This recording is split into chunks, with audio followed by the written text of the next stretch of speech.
नमस्कार, स्वागत आहे तुमचं दिशाच रेसिपीमध्ये।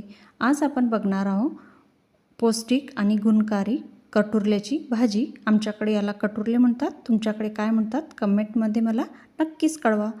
आता आपण कटुरले हे स्वच्छ 2 पाण्याने धुवून घ्यायचे आहे आणि 5 मिनिटासाठी त्याला चाळणीमध्ये टाकून ठेवून द्यायचे आहे। त्यासाठी आपल्याला मसाला तयार करून घ्यायचा आहे। त्यासाठी आलं, लसूण आणि खोबरं हे छान बारीक कुटून घ्यायचं आहे आणि अशा प्रकारे आपल्याला बारीक कटुरले चिरून घ्यायचे आहे। आता आपण भाजीला फोडणी देऊन द्यायची आहे। तेल छान कडकडीत तापलं की त्यामध्ये जिरं, मोहरी टाकून द्यायची आणि नंतर आपण बारीक केलेलं आलं, लसूण आणि खोबरं हे टाकून द्यायचं आहे।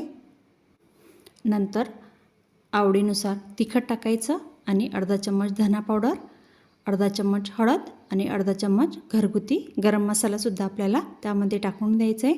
ते छान मिक्स करून घ्यायचं आहे आणि नंतर आपल्याला त्यामध्ये थोडंसं पाणी टाकून द्यायचं आहे।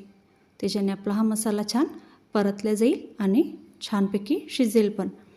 आता आपण हा मसाला छान परतवून घ्यायचा आणि नंतर आपल्याला बारीक चिरलेले कटुरले हे त्यामध्ये टाकून द्यायचे आहे। आता ही सर्व मिक्स करून घ्यायचे आणि नंतर चवीनुसार मीठ टाकून घ्यायचं आहे। आता याला छान मिक्स करून घ्यायचं आणि नंतर कोथिंबीर टाकून घ्यायचं आहे।